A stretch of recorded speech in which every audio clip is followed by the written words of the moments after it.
C'est une corporation professionnelle qui a des membres effectifs. Alors peut-être que vous n'avez pas encore adhéré formellement, c'est comme ça qu'on a prévu ces points, comme ça chacun va connaître sa situation. Les présidents de l'association, de la corporation des urbanistes congolais, c'est M. Kiana Joël, ici présent, votre serviteur, Anderson Kabongo, et le vice-président, M. Papingiengo Bala Loufé, le secrétaire général, Madame Kamwengo Itumbo Nadine, rapporteur, M. Basile Badibanga Katumba, trésorier, M. Théo Kazadi, rapporteur, trésorier adjoint, et M. Fiston Ilangi, chargé des relations publiques et des mobilisations.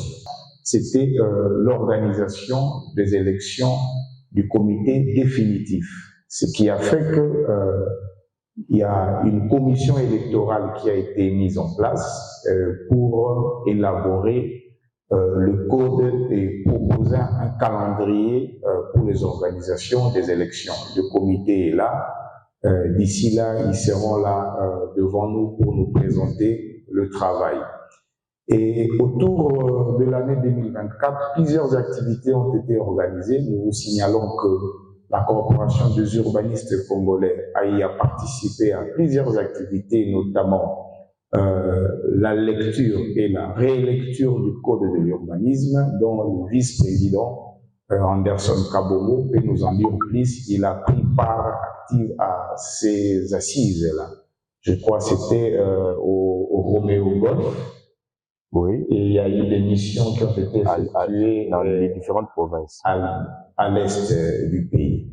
Il y a également une activité, une participation importante de la Corporation des urbanistes congolais. Nous le savons tous, avec la réforme qui a été effectuée au ministère, il y a un service qui a été créé au sein du ministère de l'urbanisme, GUPEC, qui est le guichet unique de délivrance des permis de construire. Alors, on a convié à cette époque que tout le corps de métier soit membre permanent de la commission d'analyse des permis de construire. Et la Corporation des urbanistes a été conviée à cette activité et nous vous signalons que nous avons notre consoeur, notre aînée, qui est membre permanent de cette commission-là. Elle est là avec nous, Maman Bijou.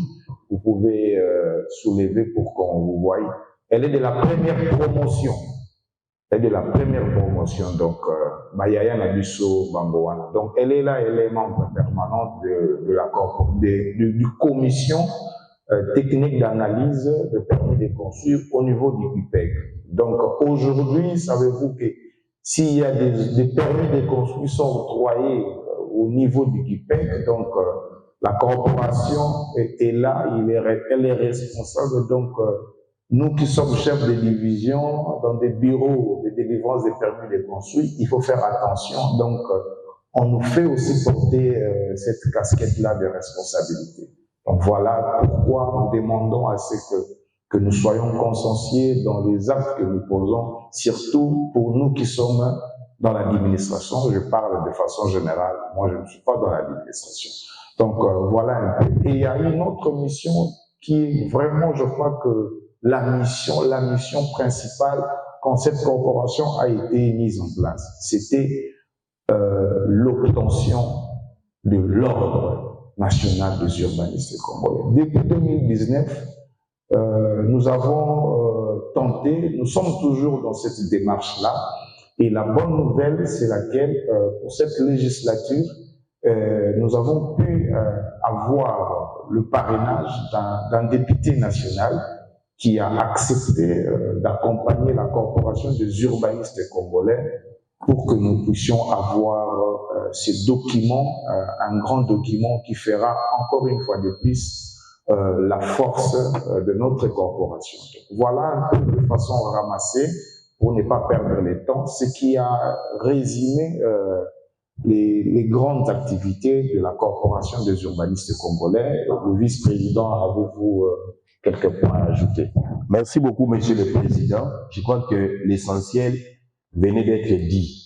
Ce que je peux ajouter, puisque le président parlait des activités auxquelles a participé la Corporation des urbanistes congolais, moi, il y avait moi, Anderson Kabongo et le secrétaire général, nous avions participé à la commission pour l'élaboration du code de l'urbanisme et de la construction, un document qui suit son cours normal et qui serait déjà prêt pour être aligné. Je crois que dans la législature qui va commencer, vous savez tous que nous, jusqu'à ce jour, nous utilisons toujours les décrets du 20 juin 1957, mais avec le ministre actuel, il avait été lancé cette initiative-là, combien louable, pour l'élaboration de ces codes.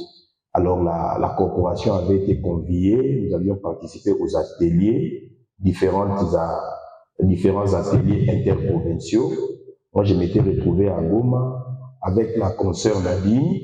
Nous avions participé aux ateliers là-bas. Il y a les confrères Papi Ngengo qui étaient aussi partis à Lubumbashi à cet effet. Et on s'est retrouvés aussi dans les poules de Kinshasa pour parler de ces documents. Je crois que dans une séance beaucoup plus élaborée, il serait très important pour que la corporation prenne connaissance de ces documents-là. Donc c'est un document très important qui va constituer pratiquement la Bible des urbanistes. C'est nous, c'est un document pour nous. Donc les plus grands, ceux qui seront les plus grands bénéficiaires, si on peut le dire, c'est vraiment nous les urbanistes, parce que notre secteur va être réglementé. Chaque jour, on parle de l'urbanisation des villes congolaises en les citant toujours en mal. Mais nous sommes ces acteurs majeurs et c'est vraiment bienvenu que ces documents, code de l'urbanisme et des constructions, soient enfin préparés, élaborés et va être promulgués. Ça, c'est le premier élément. Le deuxième élément, je voulais, par ordre, essayer un peu de vous faire l'état général du rapport financier, parce que comme vous le savez, les corporations professionnelles fonctionnent avec la cotisation des membres. Le trésorier, il est absent, il est en dehors du pays. Il nous a fait un texte pour nous donner la situation, mais globalement, ce n'est pas très intéressant. Sur les 100% des contributions que nous pouvons attendre de nos membres, il n'y a que, je crois, moins de 15% des cotisations. Par exemple, pour organiser cette activité ici, nous vous informons que la salle ici avait été louée par la corporation, par votre corporation. Donc, la corporation a besoin des moyens de sa politique. Et ces moyens ne peuvent provenir que des cotisations des membres. La cotisation mensuelle est fixée à $5 par mois. Donc, pour toute une année, il faut $60 seulement pour tous les urbanistes, pour chaque urbaniste. Mais à ce jour, il y a moins d'une dizaine et principalement seulement les membres du comité directeur qui contribuent. Les autres, bon, je ne sais pas pourquoi est-ce qu'ils ne contribuent pas, mais c'est l'occasion pour nous de vous les rappeler aujourd'hui, parce que c'est une grande assemblée générale que nous voulions bien organiser aujourd'hui. Merci beaucoup, Monsieur le Président. Merci beaucoup, Monsieur le Vice-président, pour ces détails. Donc, comme a dit le Vice-président, donc vous savez que les enjeux de l'heure demandent à ce que les urbanistes puissent se repositionner par rapport à la société. Les urbanistes, nous le savons tous, nous savons tous ce que c'est notre émission. Et notre émission, elle est tellement importante. Et je crois que chaque urbaniste est là où il est. Il doit prendre conscience de son engagement.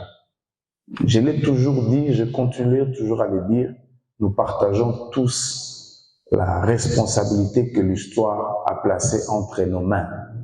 Aujourd'hui, nous sommes ici à moins de 100, à moins de 200. Demain, dans les années à venir, cette salle sera petite.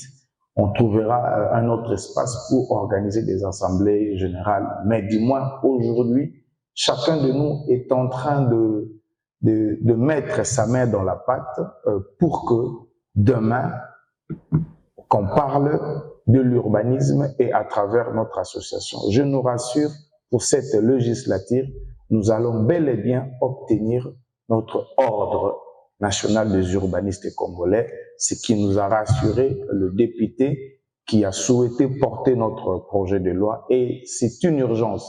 Aujourd'hui, les villes congolaises, la ville de Kinshasa en particulier, la manière dont elle se développe, eh bien, il faut qu'il y ait un médecin pour réglementer, pour solutionner cette question.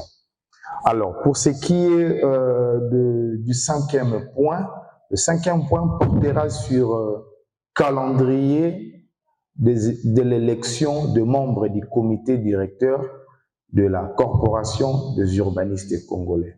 À cet effet, nous allons inviter celui que nous avons choisi comme notre Denis Kadima, et c'est le confrère Dani Moulenda avec toute son équipe, de nous faire le résumé de ce qui a été le travail. Mais du moins, nous rappelons que ça, c'est la 3e séance qu'on a organisée, je crois que c'est la 40e, président, la 4e séance. On a invité les membres pour venir participer à la correction, à l'adoption de ces documents. Alors, nous invitons le président de la commission électorale pour nous faire le résumé de ce qui a été le travail que la corporation lui avait donné. Merci. Notre commission a été mise en place, ça fait déjà, je crois, 4 séances.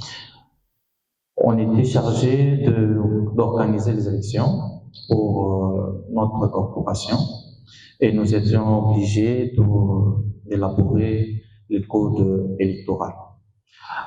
Ça a été fait. Nous étions déjà au niveau de l'adoption et amendement des articles de notre code. 3 séances que le président parlait avant, c'était séance d'adoption et amendement des articles. Notre code a 2 parties. Le premier partie a été adopté et amendé. Maintenant, nous sommes sur deuxième partie. Notre deuxième partie, en réalité, aujourd'hui, dans l'Assemblée, on devrait passer par lecture des articles qui restent et adoption. C'est ce qu'on devrait faire. Bon, je ne sais pas avec... Il reste combien d'articles? 50 articles. 50 articles. Pour la seconde partie. Concernant ce que le vice-président vient de dire, je proposerai à ce qu'on passe par la lecture. Si il y aura peut-être d'autres articles à amender, on peut toutefois peut-être écrire à la commission électorale. Moi, plutôt, mon point de vue, contrairement à ce que le confrère vient de dire, moi je suis généralisé.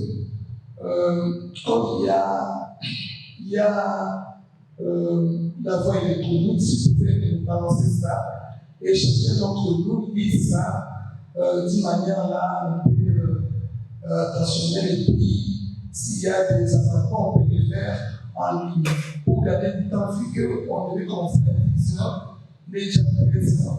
On allait encore lire, on ne sait pas quitter ici à quelle heure. Est-ce que nous puissions adopter l'idée de la commission qui venait de le préciser, c'est-à-dire nous faisons déjà la confiance à la CENI, à la commission que nous avons mis en place, parce qu'elle est indépendante déjà, et vu qu'elle a déjà fini le travail, moi je pense qu'ensemble avec les comités en place, ils peuvent revoir tout ça, parce qu'on a assisté à, personnellement j'ai assisté à 2 séances comme ça, j'ai vu combien ça nous a pris du temps.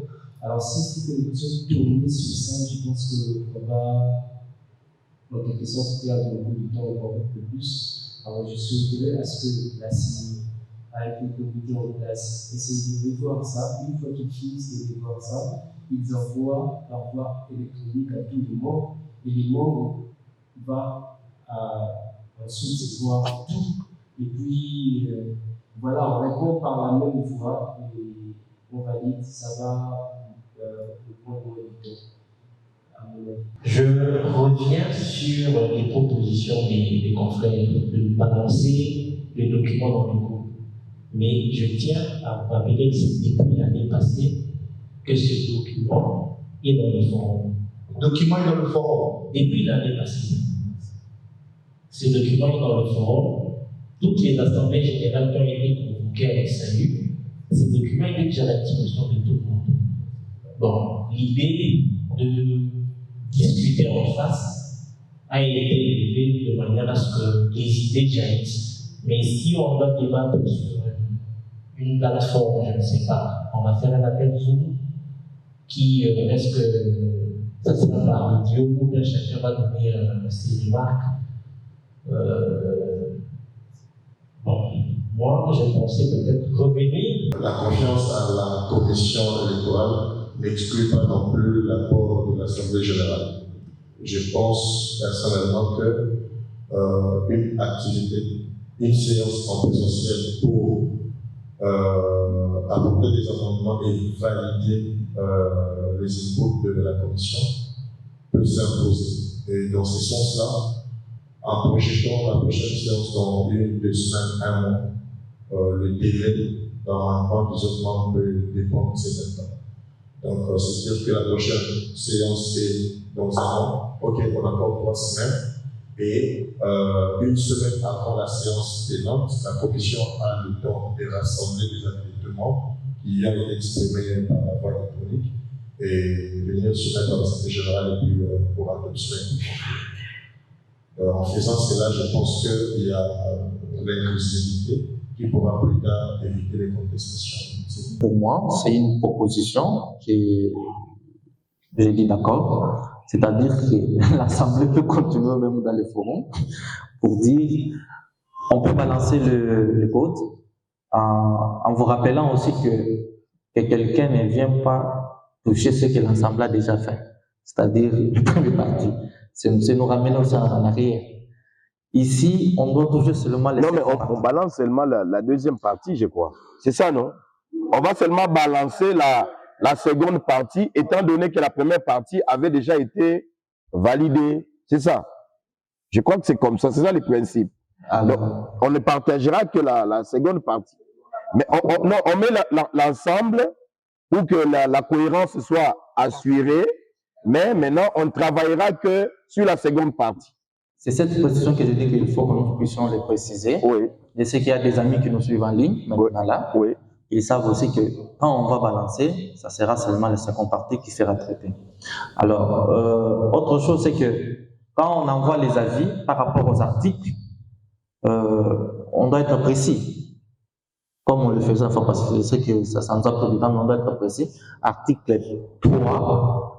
Pour moi, je pense que ça doit être comme ça, pour telle raison. Ou carrément, il faut annuler, parce qu'il y a des articles qu'on avait annulés. Oui. Ça ne dit pas, on annule.